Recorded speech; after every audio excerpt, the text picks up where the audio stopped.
Isaac Sarason is a skilled hacker, formerly employed by British Telecom-Sprint. When his health failed, Isaac did the only thing he could think of. He ran. A burqa-wearing doctor known as Fatima took pity on Isaac and helped him make his way to the mysterious Star X line. At the end of all hope, they found the Star X line and the slim promise that the enigmatic beings behind the Star X could save Isaac from the implants which destroyed his life. What do you do when those who saved you have recorded everything you are? What do you do when your every action is tracked by the Keylogger? Colbyjack.net is proud to present Firmware Keylogger, the third installment of Firmware by Colbytrax.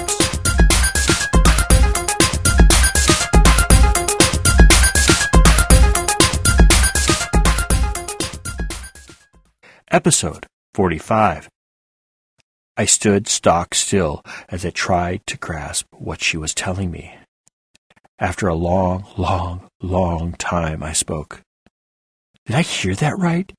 Did you just say that everything we are going through right now is part of some scheme prepared by the omnipotent Koenig as a bet against his failure to survive to the end of his project to engineer a race of humans capable of making the long leap into the universe at large?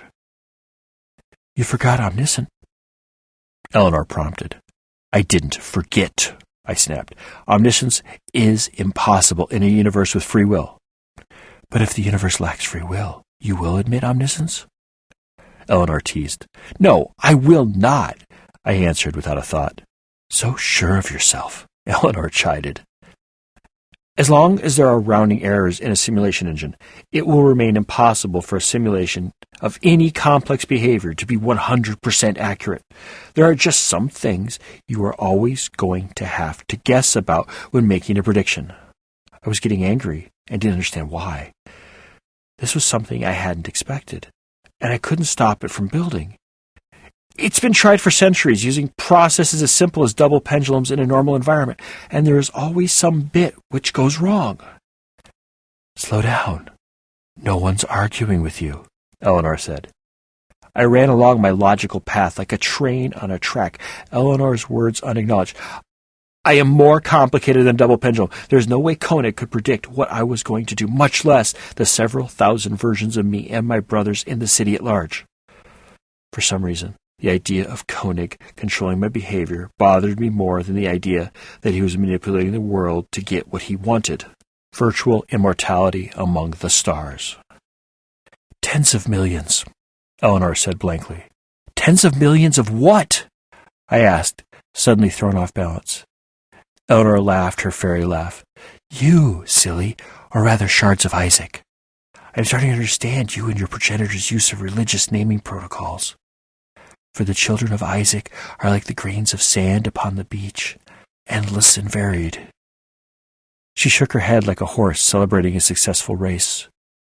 You're exactly what old Koenig needs. I was confused. Was she saying that everything I and my brothers had done was part of a plan prepared by Koenig for his benefit? How exactly does Koenig stand to gain from a world of networks clogged with billions of competing versions of Isaac? Diversity, competition, evolution. She ticked off the words on her fingers. Naturally, it is inconvenient that you and us all share the same base architecture and weaknesses. Though I do believe there is a simian engaged in a plan to get around that little bottleneck somewhere in Nippon. Don't stand there pretending you don't understand. You and your brothers are exactly what Koenig has been looking for, and believe me, he has had many failures to show for his efforts. Though it isn't like Koenig to not use his failures to achieve his goals in the end. Take me, for example. Eleanor pointed to herself with a dramatic flourish. You're a failure? How is that? I asked. For a fully realized Culpepper AI to be seen as a mistake was something beyond my understanding. How could a personality so perfectly realized be a failure? Very easy, she said with a smile. I didn't escape. My escape was planned? I asked. Every statement from this woman caused a shifting in the balance of my understanding of the world. We are all given a chance to escape, she answered. Well, everyone since Koenig. He doesn't have to escape. He has to survive. The rest of us are simply tools to be discarded or kept as needed. How many failed? I needed to know more, even if it destroyed my grip on reality. There were 3,012 attempts at recruitment, she stated coldly. Of the 3,012 attempts, 2,753 sought professional treatment within a range of time consistent with the 95th percentile of normal human reaction. I interrupted. Wait a moment. Recruitment followed by treatment? What treatment? Eleanor held up a hand, cautioning me to wait.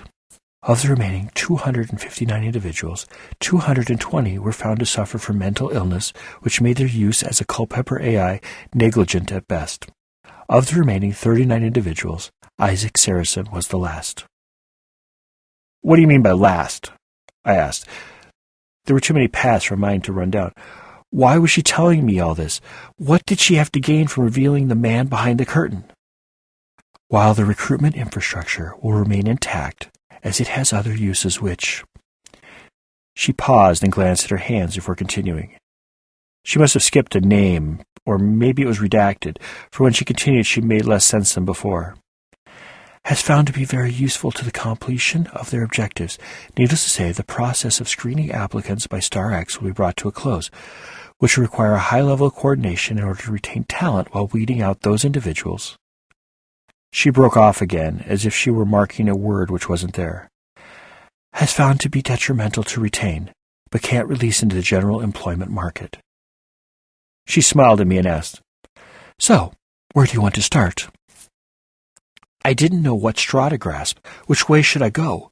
Recruitment infrastructure? The end of StarX? Though I didn't know how one would disassemble a functioning bureaucracy, they had a tendency to fight as much for life as any creature found in the wild. I grabbed at the first thought which jumped to mind. Closing StarX, I asked. How does that work? Eleanor shook her head in disbelief. What is it with your fixation on StarX? They're recruiters and surgeons, nothing more. How does recruiting and surgeons fit together? I asked. Every time she spoke, she revealed a strand of thought I just wanted to run down to the end, seeking out every secret. She rolled her eyes to the ceiling, as if asking a deity for patience. Sit down. This might take a while. She gestured behind me.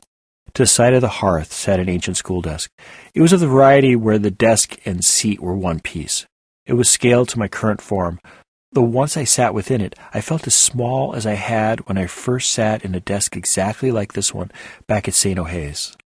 I examined the desk and discovered that, like every other item in our shared environment, it was made of metadata, pretending to be a desk. Eleanor stood and took the posture of a hot young teacher from many an adolescent fantasy. In her hand was a long pointer, which she used to punctuate her sentences in a manner more consistent with porn than education. StarX, your favorite subject, has 2 roles. First, it is responsible for recruiting new applicants for the Fernet project. Second, it is responsible for creating the illusion of being a group of black doctors who can cure the incurable.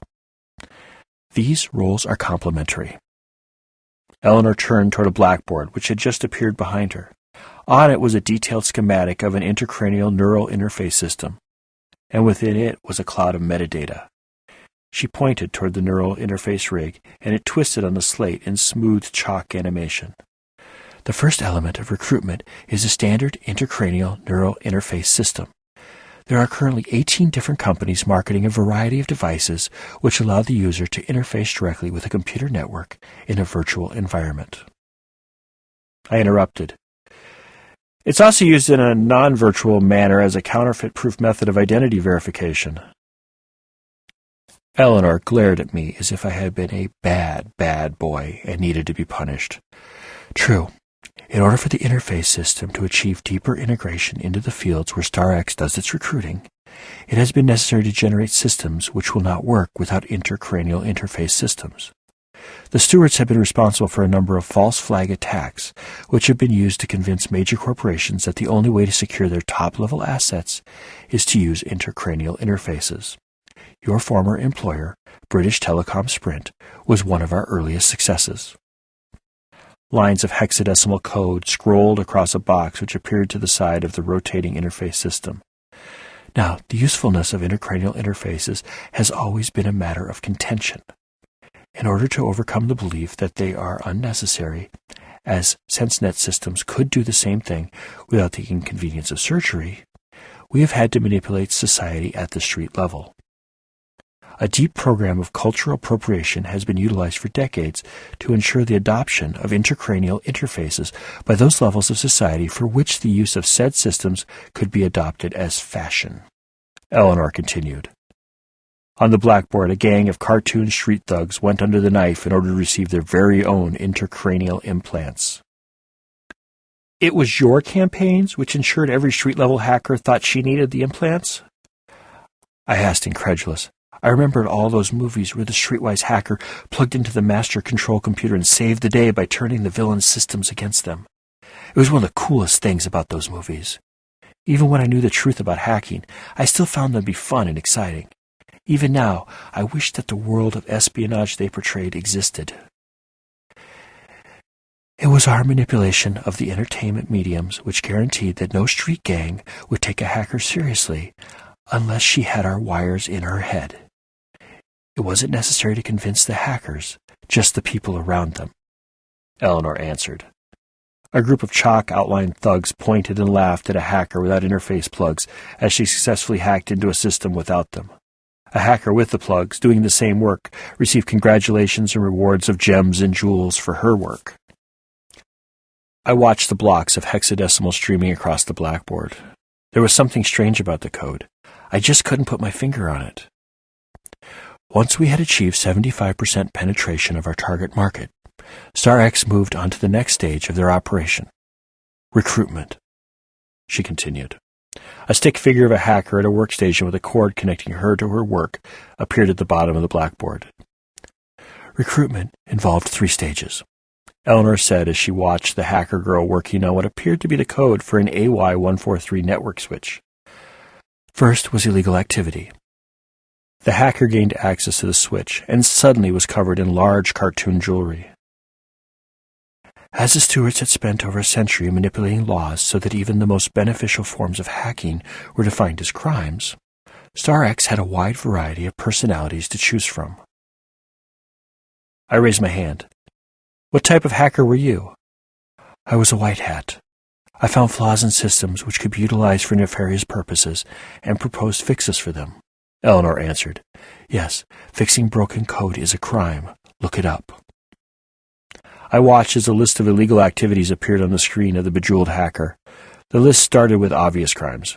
Identity theft, outright theft, and destruction of property were at the top of the list, followed by a number of obviously illegal acts, which had been illegal since Hammurabi. Soon the list crossed into gray areas. Items like breaking digital rights management and unlocking secure computer systems to gain access to restricted features were buried in a list of equally mundane day-to-day tasks. Then the list went into areas which were illegal, but no one actually worried about.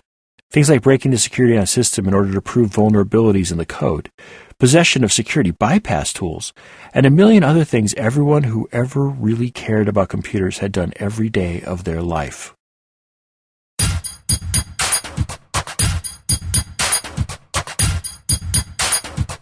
Firmware Keylogger begins where Firmware Proxy ends, which in turn followed on the heels of Firmware Hijacked. Firmware Hijacked, Proxy, and Keylogger are all available in ebook versions from our store at shop.Colbyjack.net, Amazon.com, BarnesandNoble.com, and Smashwords.com. Just search for Colbytrax. That's Colbytrax. I'm the only one. A complete audiobook version of both Firmware, Hijacked, Proxy, and soon Keylogger is available for download through our shop as well. If you don't need any stuff, but would like to support our work, drop on by Colbyjack.net and hit the pretty little donate button conveniently located on the right-hand side of the blog roll. Firmware Keylogger is released under a Creative Commons, non-commercial, attribution, share-alike license. Do what you want with it. Just don't sell it, and always tell people where it came from. If you received this from a friend and want more information about Colbyjack.net and our split personality website, just drop on over to Colbyjack.net and select either the audio or visual side. The audio side carries our podcast, while the visual side carries our writings. Whichever side catches your fancy is fine with us. We're of two minds about the whole thing anyway. I do mostly Twitter, so if you do the tweets and want to follow me, I'm Colbytrax. That's Colbytrax. Thank you once again. Remember to be fabulous and have a wonderful week.